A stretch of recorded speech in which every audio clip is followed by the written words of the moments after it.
You're listening to MMA Junkie Radio with your host, Gorgeous George, John Morgan, and Goes MMA every day.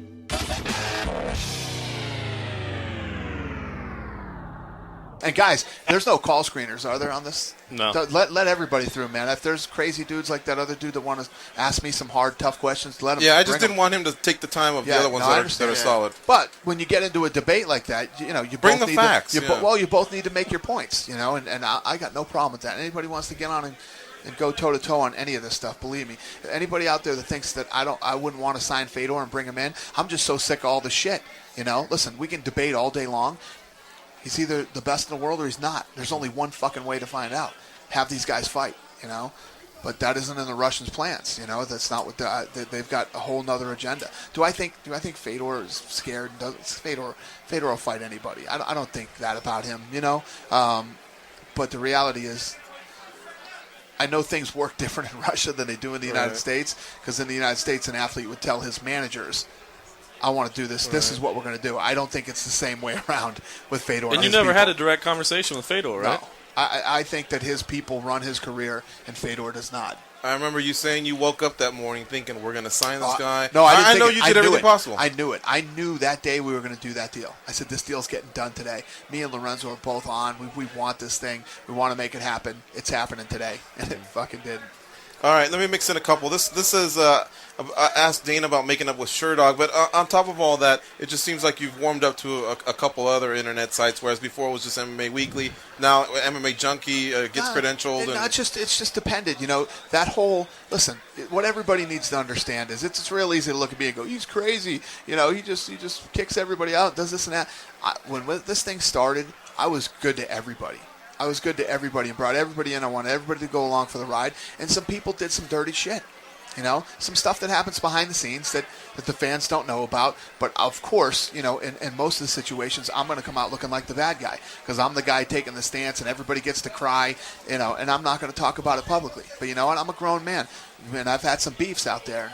It is what it is. Anybody who has had a beef with me or gone sideways, they know what they did wrong. They know what they did. Some of the people that I've made up with have come and acted like men and apologized or fixed it in one way or another. And I'm not some guy that, some lunatic who can't be talked to and can't be dealt with. But, anybody out there, any fans or anybody else who has a business knows if somebody comes in and fucks you over, what, are you going to run right back out and do another deal with them? No, you're going to stay away from them. And why get back in business with people who've screwed you over?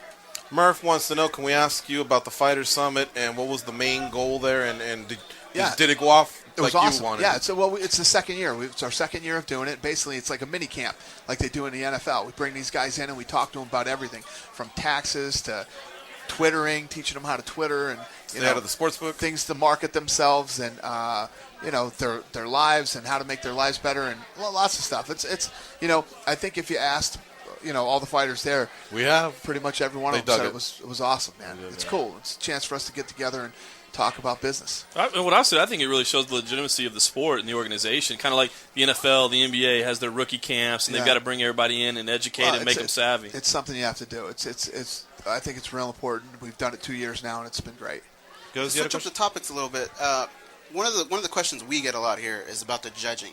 Now, obviously, you can't really do too much towards that. I can't do anything. But where do you stand on fights like Shogun, Machida, Randy, and Vera? And what do you think things can happen? All right, I'll tell you. I answered this in the Q&A today, and this is the truth. Shogun Machida fight, Lorenzo and I flew to England, and we watched the fight twice and scored it twice. One of the times we scored it 4-1 for Shogun. And let's say you go worst case scenario, because a couple of those rounds were real close. 4 of them, in my opinion. Then it's 3-2. Mm-hmm. Then it's 3-2. That's how we scored it after the fight. Vera and Couture, I haven't rewatched that fight, but I sat next to Brandon Vera's wife during the fight. And when the fight was over, she said, "What do you think?" And I said, "I think Randy's going to get it." And Joe Silva and Lorenzo both disagreed and thought Vera won.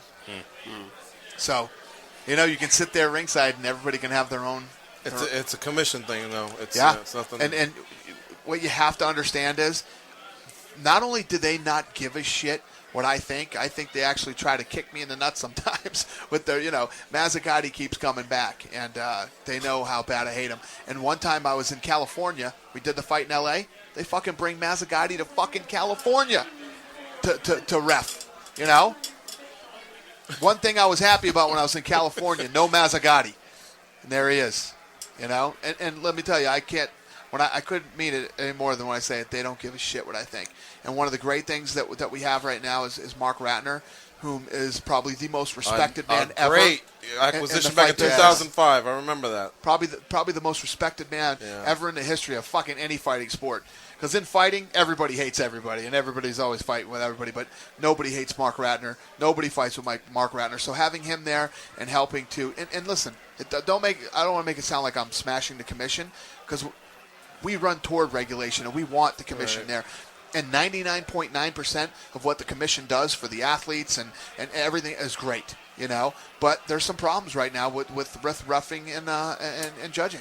No doubt about it. Well, and I think Mark said he wants to address that, or at least try to. But first, you got to get it legalized everywhere. Get everybody on the same page. Exactly. And then you can start. That's what people have to understand too. This thing isn't even regulated in New York or Massachusetts yet.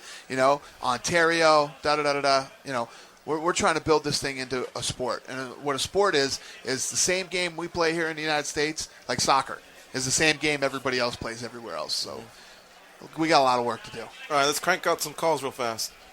Junkie Hotline. Hello. Hello, you're on with UFC President Dana White.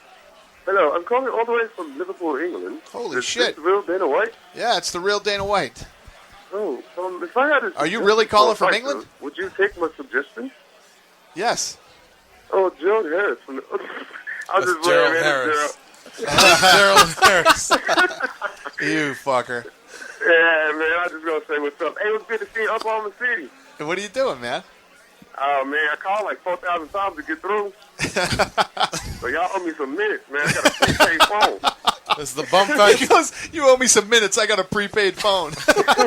Hey, I've been doing this bum fight circuit for a long time, man. I just wanted to let you know I'm doing good. But yeah, it was good to see you. How many wins you got now? 7 in a row.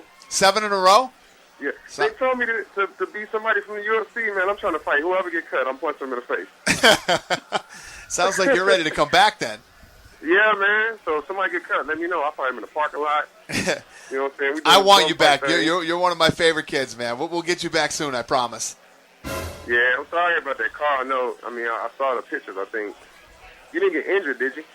No, it didn't do anything to the engine. Just fucked up the whole front of it. No, I said you didn't get injured. Injured? I wish I got injured and the car didn't. Yeah. I wish I broke both my fucking arms and the car was fine. Well, you can lie if I was in the passenger seat. I hurt my neck, insurance. Yeah, I know.